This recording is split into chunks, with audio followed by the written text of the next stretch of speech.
Hey everybody, it's Dr. Quinn here. I am taking a look at the report assignment overview and I want to review it with you. And so this will make the discussion in part 2 of, or discussion 2 of week 5 a little bit more clear and let you sort of get a sense of what the assignment looks like. So the purpose of this assignment that's coming up is to write an effective business report on the status of a project. Now, the due date here is just the draft. The final will be due exactly 1 week later, and I explain that in the assignment syllabus because we cannot attach, I can't unfortunately attach 2 due dates, so I always attach the draft so that you get that in time to get feedback from me when feedback is required. So let's take a look at this guide to writing a business report. In just a second, we'll open that. Okay. In assignment 2, you defined a problem in your workplace or community and you proposed a solution. For example, some of you were talking about doing stuff within your neighborhood community. Some of you were talking about implementing an initiative in the workplace and so on. So imagine that the proposal passed and or was accepted. And now you've been approved to pursue the project. You're going to be writing a detailed report on what that is like. You can talk about the various approaches to implementing the new fax procedures or the new SOPs or whatever it is that you imagined in the proposal. And your report is going to be 1,500 to 2,000 words. So this is a little bit longer document, but not super long. Now, you're going to need to do research from the library databases, which I have highlighted obviously in the proposal. And you're going to expand upon that research. Just make sure the research exists, that you're actually using the library and that you're avoiding AI tools because often it will hallucinate sources. And I want to know that you've actually read the source and that you have quoted from it very specifically and documented it appropriately. Okay, so you'll need a transmittal memo, cover page, a table of contents, sections with headings as appropriate to the topic of the report or references. You do not need an appendix. Okay, we have a report template right here. If we open this sucker up, let's take a look at it. You can use this template just to sort of imagine what it looks like. Okay, so abstract, introduction, section headings. This just sort of gives you an idea of how things are labeled. And so this is not a report itself, but it's showing you how different things can be done in your document. What I recommend when students set up a template for this is that you can have the transmittal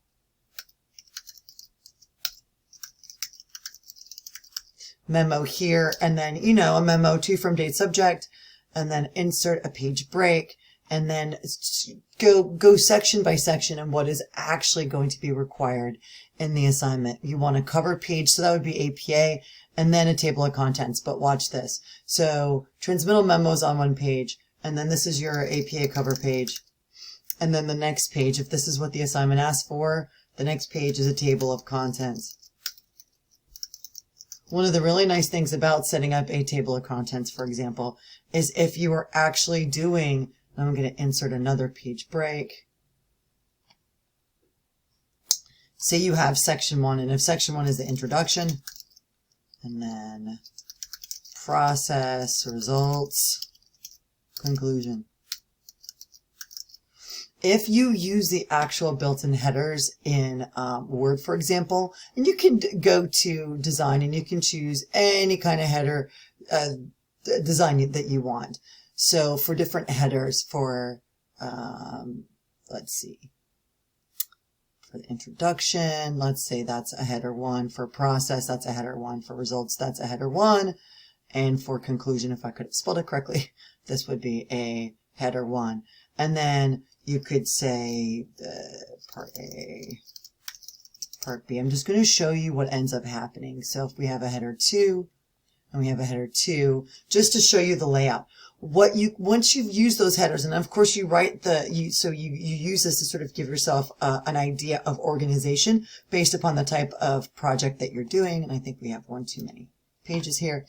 Watch what happens when we insert a table of contents. If you then go to the references tab, right after you have your table of contents, then you can choose a table of contents and it will auto set it up based on your headers. And of course you can update this as you go, but watch what happens, and it will also insert page numbers. So All I did was go to table of contents. I chose the design of the one that I liked. And you'll notice that it does the little lead, the little dots. It organizes it. Headers 1 are flush left. Headers 2 are indented. And it will automatically put those page numbers. And of course, everything is on page 4 because the transmittal memo was page 1. You'll build the cover page, page 2. But the table of contents, and imagine that the introduction takes up a full page. If we insert a page break, now some of that information is on page 5. So all you have to do is just click in and you update the page numbers, and you'll notice that it updates it automatically. So that's one of those things that helps a reader, especially once documents get a lot longer. I mean, our document's not that big, but we're just practicing business style layout. And this is something that is really quite effective and helpful for that. The report template, let's see, to complete this assignment, your business report should follow templates and examples provided. The assignment's worth 300 points. This is worth double the amount of the email. This is worth a third of your grade, about a third of your grade. And so it's something that I think is going to be important for you to work on. This is why you have a ton of time for this. Nothing is due this week, but just you looking at the prefacing material and preparing yourself for it now. If we look at my downloads, let's go into my downloads. The Guide to Writing a Business Report. This is from York St. John University, and you've got this. It's 5 pages long, and it talks about business reports being different from a traditional essay. Traditional essays usually don't use headers.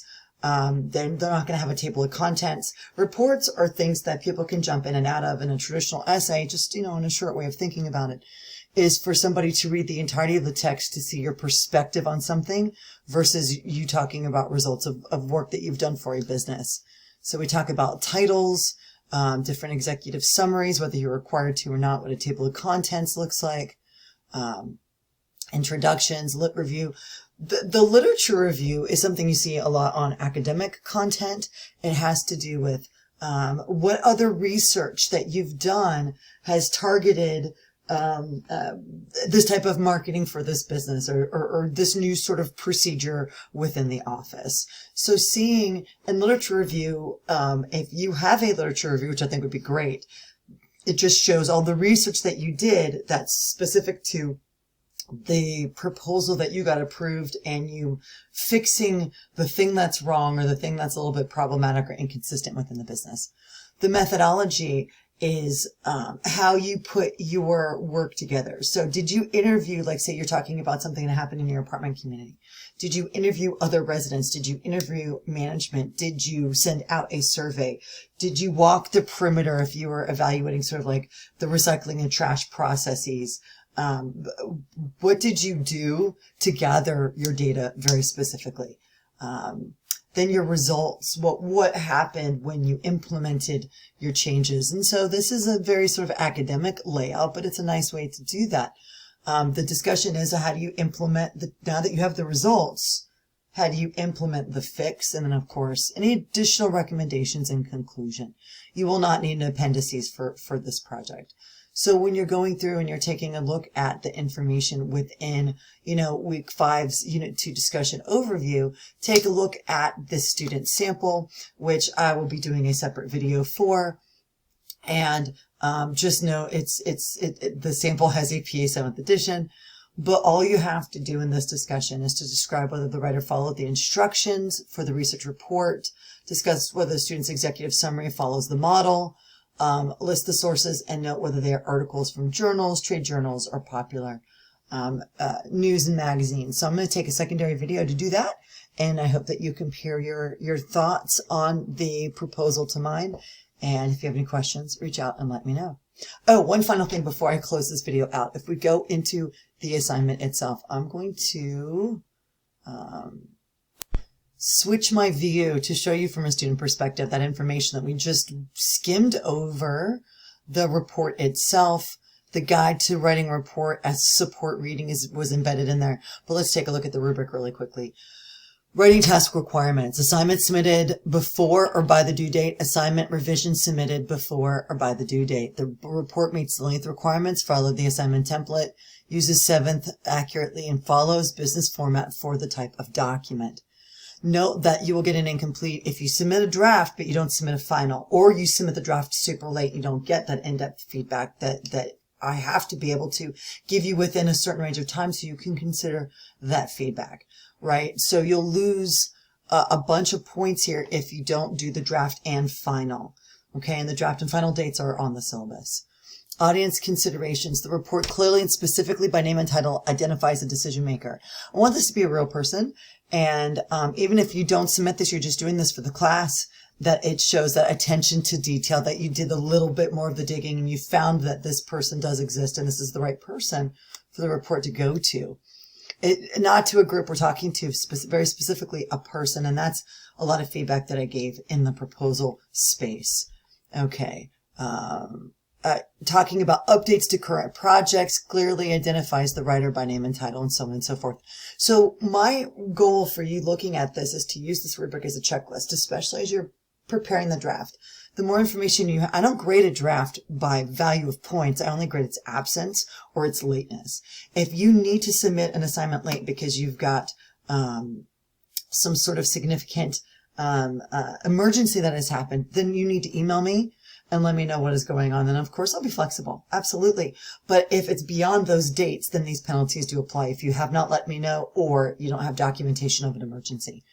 Okay. So we've got the audience considerations and tone has, and then the level of feedback you give has a lot to do with audience considerations. Clearly explains research methodology, how the sources are used in the report. Sources need to be clearly named. They need to be quoted. You can also paraphrase them, but I need to know that the sources you're using are real and the data exists. Report content requirements. Report presents an update on the current project that's supported by research and one or more possible solutions. That the readability is here, and that you're using credible academic sources. Please note, if a URL does not work, that's not a credible source. If I cannot find it quickly, that means the report reader cannot find it quickly.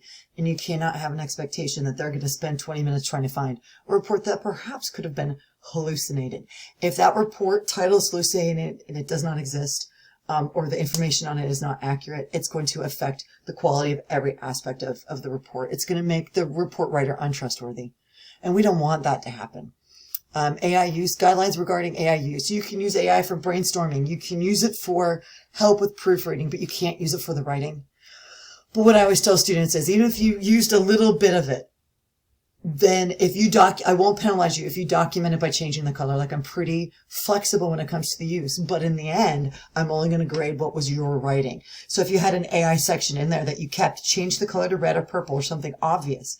If the rest of the report meets the word count guidelines, then that section is okay, as long as you documented it. But if you did not write it yourself, I'm not counting it as part of it. But if it's included in there because it helped you kind of explain or define a term in a general sense and you like that better than your version, fine. Use it, but highlight it in red, and then have a very clear in the report, not just in a comment. At the bottom of the report, an AI statement. I want everything in that one file so I don't miss it and I don't penalize a student unnecessarily. I would hate to do that.